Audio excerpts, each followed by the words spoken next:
Imagine the internet as a huge city. There are open roads everyone can see. Google, YouTube, WhatsApp, news websites.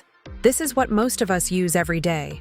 Then there are places with locked doors. Your email, your bank app, your school portal. You need a password to enter. But there is also another part of the city, not visible on maps, not searchable on Google, hidden underground. This is what people call the dark web. The dark web is not accessed by accident. You don't just click into it. It requires special software designed to hide who you are and where you are. Originally, this technology was created for privacy. Journalists, activists, people under danger. But like many powerful tools, it was misused. Today, the dark web has become a marketplace for stolen information. Now let's understand something important. Most people think hacking means someone typing fast, breaking codes, attacking computers. That is mostly a myth. In real life, hackers don't attack computers first. They attack people. Let's talk about passwords. Your password is like the key to your house. If someone gets it, they don't need to break anything. They just walk in. So how do passwords get stolen? The most common way is fake messages. You receive a message. Your bank account will be blocked. Your parcel is delayed. Someone tried to log into your account. The message creates fear or urgency. You click the link.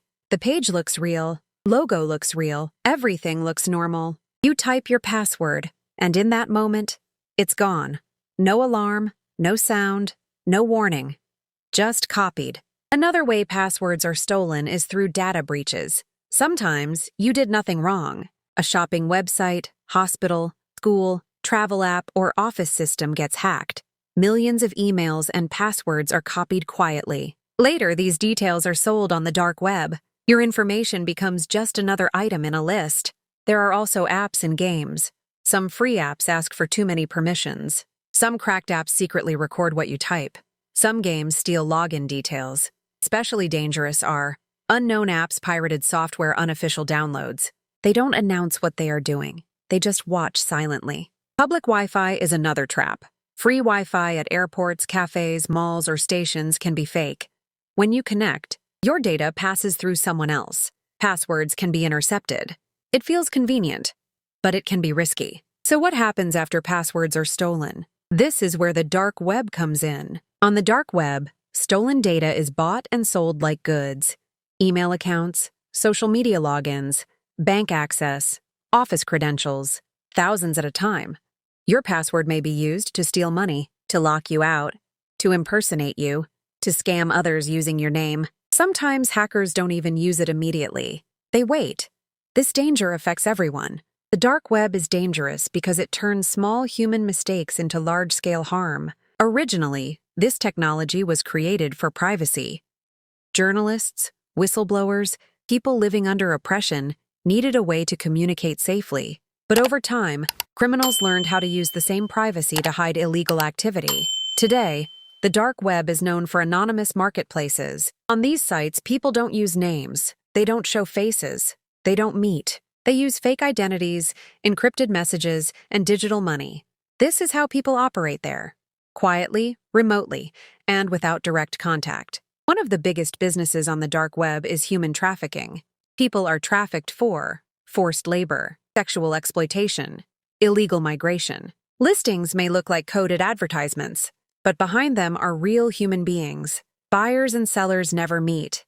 Payments are hidden. Victims are moved across borders. This is one of the darkest realities of the dark web. Another disturbing use is hiring criminals. There have been cases where people tried to hire hitmen, attackers, kidnappers. Sometimes these are scams. Sometimes they are real criminal networks. Money is transferred secretly. Instructions are passed without identity. Law enforcement has shut down many such operations, but not all. Now let's talk about something that affects ordinary people. Passwords. Every time you create an account, you trust a website with your data. If that website is hacked, your information can be copied. Email addresses, passwords, phone numbers, even personal details. These stolen details are then sold on the dark web, not one by one, but in thousands. Your password becomes part of a list. Why are passwords valuable? Because once someone enters your account, they can steal money, lock you out, impersonate you, scam others using your identity. Sometimes your password is used months or years later. You may never know how it started. What makes this dangerous is scale. One mistake, one leaked database, millions affected. Everything happens silently in the background. This is why the dark web matters to everyone, not just criminals, not just tech experts. Elders lose savings, children lose online safety, working people lose privacy, companies lose trust. The dark web is not dangerous because of stories or rumors. It is dangerous because it allows illegal activities to operate anonymously across countries. Without accountability, small human mistakes are turned into large-scale harm. The purpose of knowing this is not fear.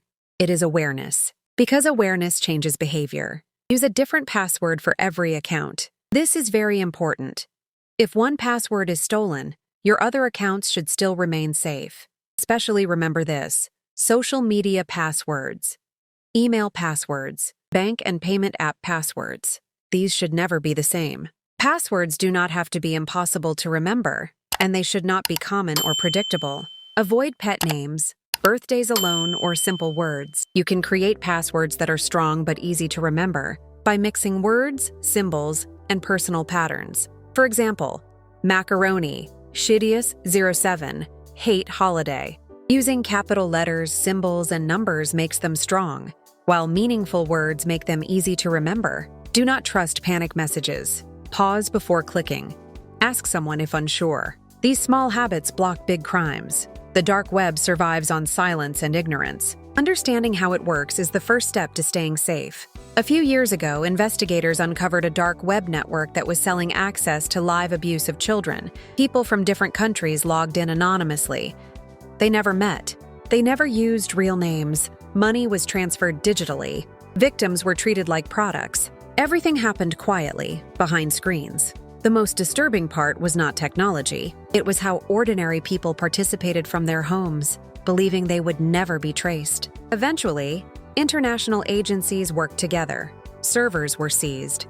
Thousands of users were identified. Children were rescued. But the damage was already done. This case showed the world something important. The dark web allows horrific crimes to operate without faces, without borders, and without immediate consequences. And that is why awareness matters, because silence is what lets such crimes continue. A few years ago, an ordinary employee received an email that looked like it came from their company's IT team. It said, "Your email password will expire today. Please verify now." The employee clicked the link and entered the password. That one mistake was enough. Hackers used that single email account to reset passwords for finance systems, access invoices, and monitor internal conversations. Within days, they sent fake payment instructions to the accounts department. Millions were transferred to overseas accounts before anyone realized something was wrong. No alarms went off. No systems were broken. Just one stolen password, reused across accounts. This case shows an important truth. Big frauds don't always start with complex hacking. They often start with one trusted password in the wrong hands. A teenager got a message on Instagram that looked like it was from the app itself. It said, "Your account will be deleted unless you verify now." Without thinking, they clicked the link and typed their password. Hackers got access immediately. They changed the password, locked the teen out, and posted fake messages to friends asking for money or gift cards. The teen's friends trusted the messages and some lost money. It all happened within hours, silently, just because one password was stolen. This shows how important it is to never reuse passwords and always double-check messages, even if they look real.